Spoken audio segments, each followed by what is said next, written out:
নাউজুবিল্লাহ। ভিতরে মদ আর বাইরে কি সারাবান তাহুরার লেবেল লাগালে কি হালাল হয়ে যাবে?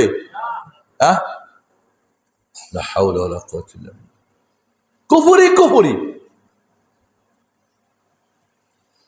মানুষকে ধোকা দিচ্ছেন। এটাকে আমানতদারি হলো।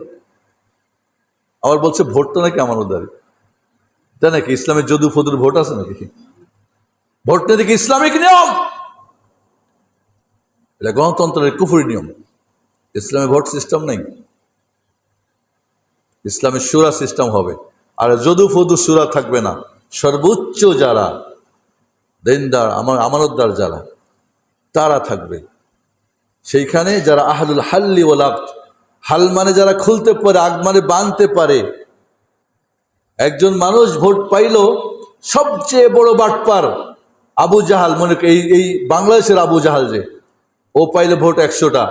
আর এই সমস্ত বাটপারদের ভোট, এর মধ্যে লুলা, পাগল, চোর, ডাকাত, বাটপারের ভোট।